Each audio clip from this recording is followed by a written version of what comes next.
Welcome to MSR 7 news. ముందుగా బులెటిన్లోని headlines. రాష్ట్రంలో TDP కూటమి ప్రభుత్వం అధికారంలోకి వచ్చిన తర్వాత విద్యారంగం సర్వనాశనం.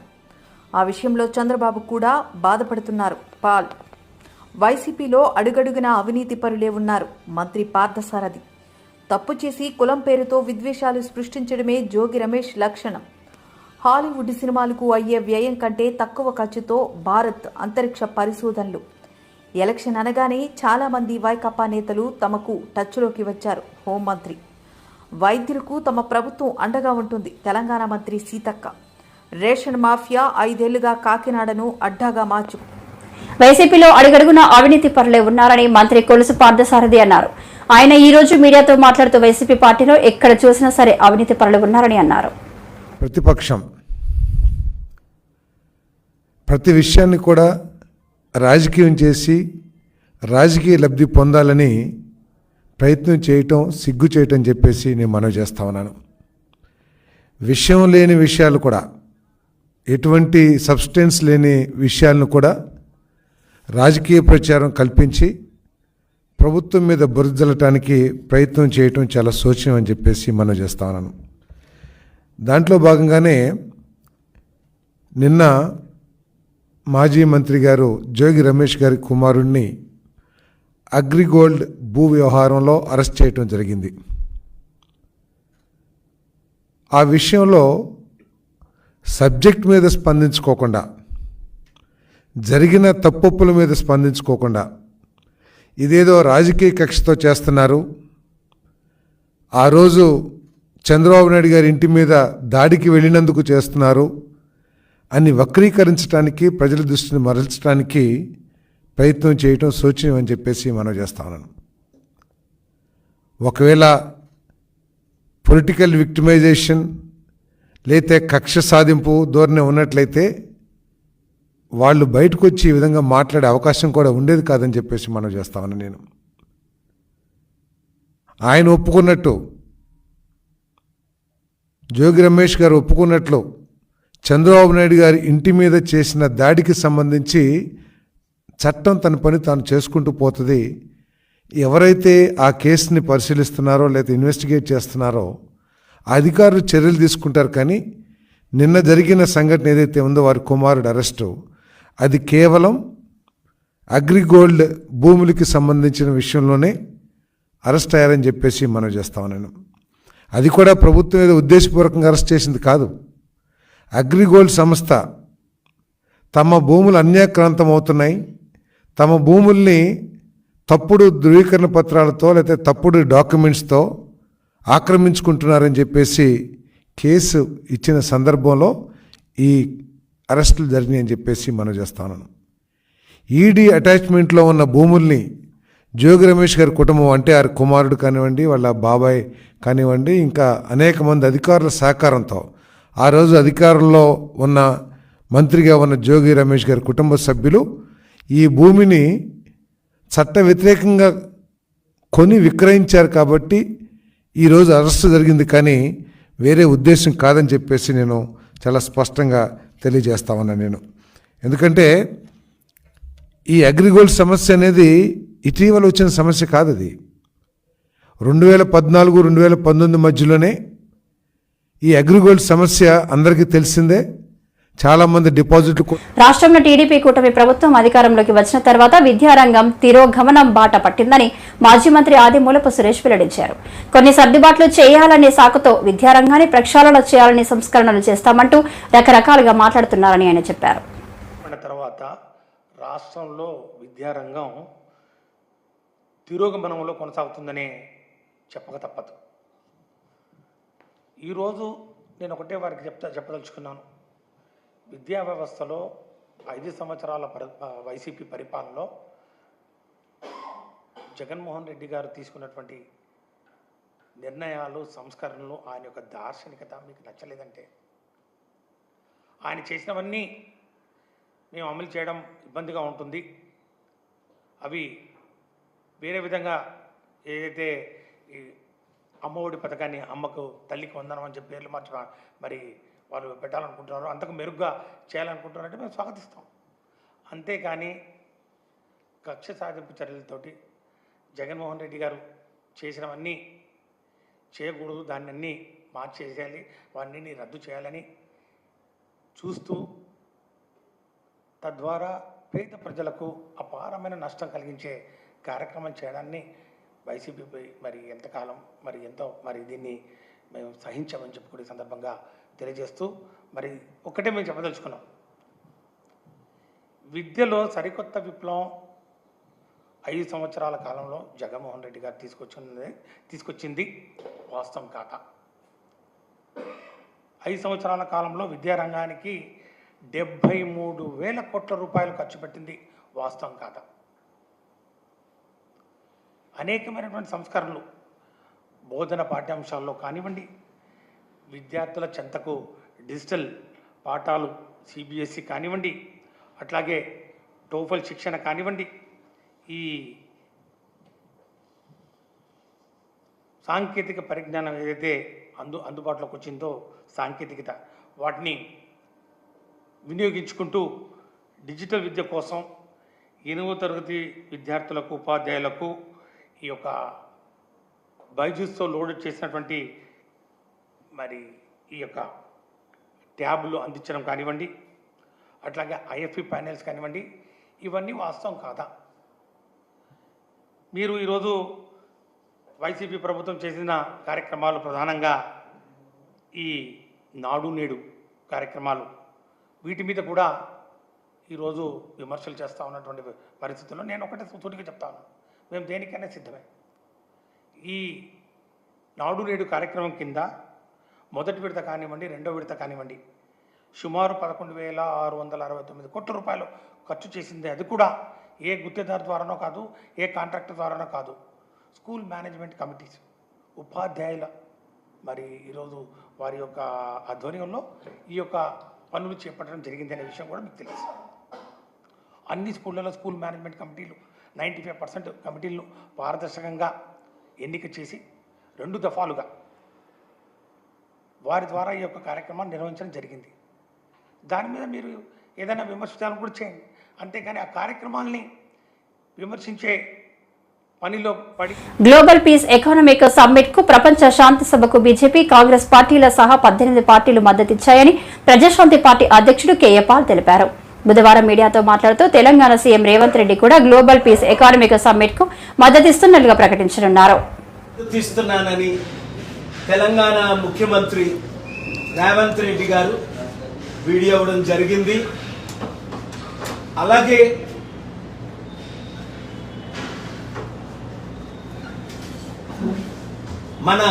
నా మిత్రులు ఆంధ్రప్రదేశ్ ముఖ్యమంత్రులు చంద్రబాబు నాయుడు గారిని కూడా ఇన్వైట్ చేయడం జరిగింది. ఆ లెటర్ మీకు మీడియా గ్రూప్లో పెట్టడం జరుగుతుంది.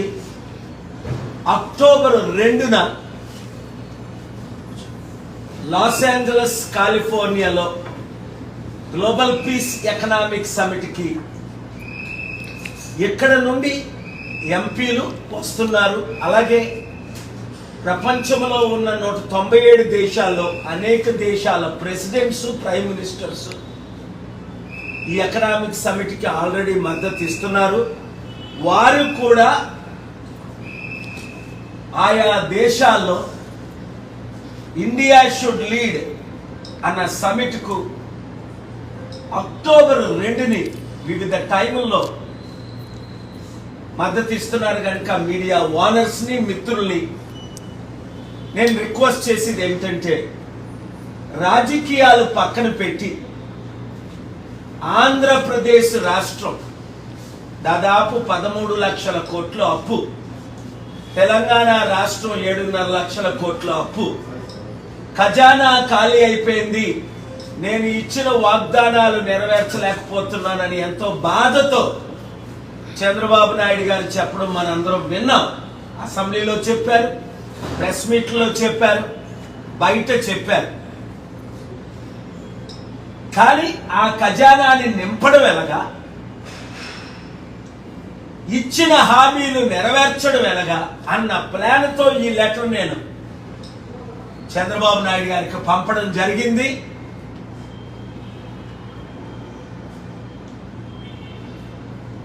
సుప్రీంకోర్టు ఆఫ్ ఇండియా చంద్రచూడ్ గారు ఇచ్చిన నోటేషన్ మనం చూసాం.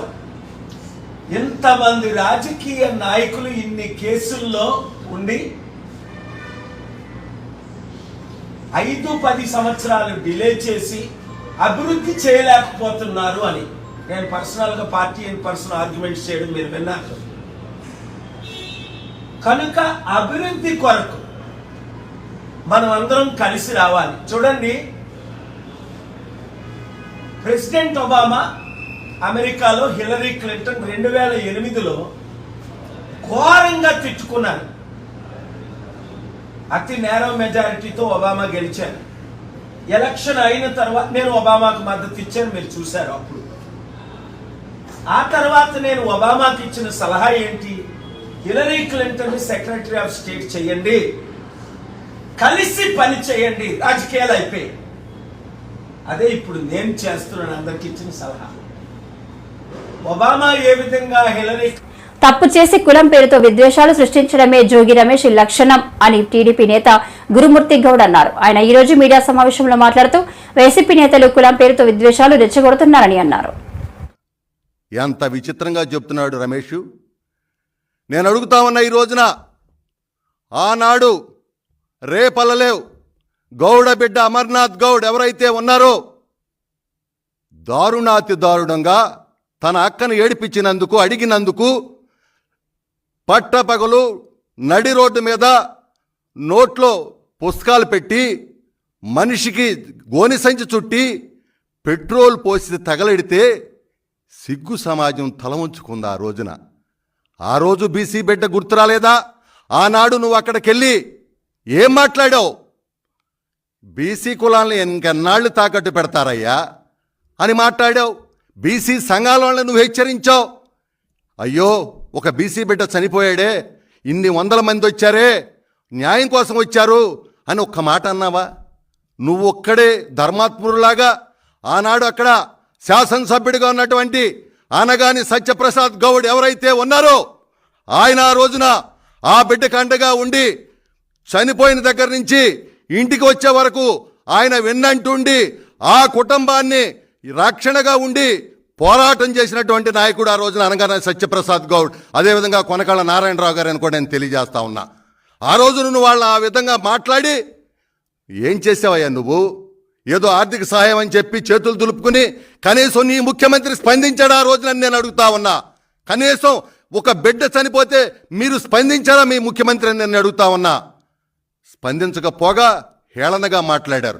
ఆనాడు సత్యప్రసాద్ గారు ఆనాటి మరి మాన్యశ్రీ నారా చంద్రబాబు నాయుడు గారిని అక్కడ రేపల్లి తీసుకెళ్లి ఆ కుటుంబానికి అండగా ఉండి కార్యక్రమం వరకు ఉండి ఆ కుటుంబాన్ని దత్తత తీసుకుని ఆ తర్వాత మా యువనాయకుడు నారా లోకేష్ గారు ఆ కుటుంబాన్ని ఆ బిడ్డని ఎన్టీఆర్ మోడల్ స్కూల్లో చేర్పించి ఆ బిడ్డకి బంగారు భవిష్యత్తు ఇవ్వటమే కాకుండా ఆ కుటుంబాన్ని దత్తత తీసుకున్నటువంటి నాయకుడు నారా లోకేష్ గారు. అది గుర్తుంచుకోవాలని చెప్పి ఈ సందర్భంగా తెలియజేస్తూ ఇవాళ మాట్లాడుతూ ఉన్నావు గౌడ కులం గురించి, బీసీ వర్గాల గురించి మాట్లాడుతూ ఉన్నావు. నేను అడుగుతా ఉన్నా, నీకు గౌడ కులం గురించి కానీ బీసీ కులాల గురించి కానీ మాట్లాడే అర్హత నీకు లేదు అని చెప్పి నేను ఈ సందర్భంగా తెలియజేస్తా ఉన్నా.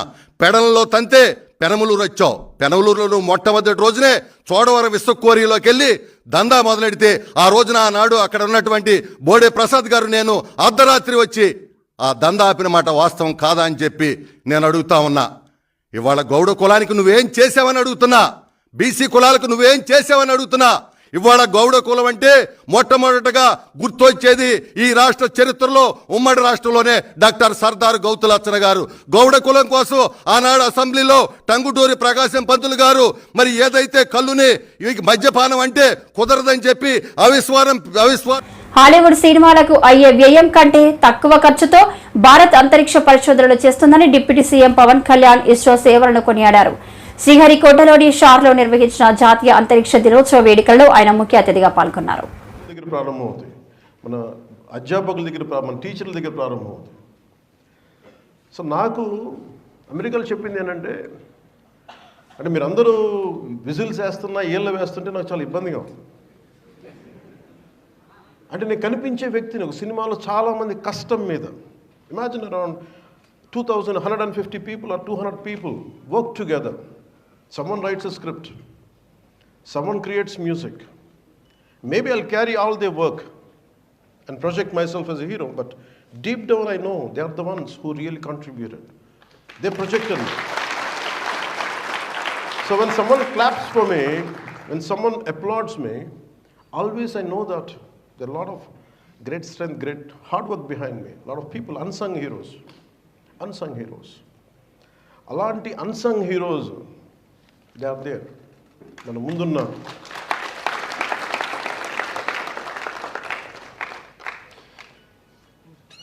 వేదిక పైన డిస్టింగ్విష్ సైంటిస్ట్ కంటే ముందు I would like to convey my heartful regards to unsung heroes who are there. Maybe మీరందరికీ నేను తెలుసు, రేపు టీవీలో తెలిస్తే కానీ భారతదేశ అంతర్జాతీయ మన అంతరిక్ష చిత్రపటాన్ని మనకి ప్రపంచవ్యాప్తంగా తెలియజేస్తుంటే ఇక్కడ వేదిక పైన కూర్చున్న మన వేదిక ఇక్కడ కూర్చున్న అన్సంగ్ హీరోస్, వేదిక పైన ఉన్న హీరోస్ వాళ్ళు ఎవరికి తెలియదు, ఎక్కువ మందికి తెలియదు. ఒక సైంటిఫిక్ కమ్యూనిటీలో తెలుసు, కానీ నాలాంటి వాడికి బాగా తెలుసు వాళ్ళ విలువ. అలాంటి అక్కడున్న ఒక్కొక్కరు డిస్టింగ్విష్ సైంటిస్ట్, ఒక్కొక్కరు launch vehicle integration, ground segment, servicing experts, అసలు ఒక్కొక్కరి గురించి వినే కొద్దీ ఎంత అద్భుతంగా అనిపిస్తుంటే వాళ్ళకి ఎవరికి తెలియదు. మీరు నిజంగా వీళ్ళలో చప్పట్లు కొట్టాల్సిందే వాళ్ళకి.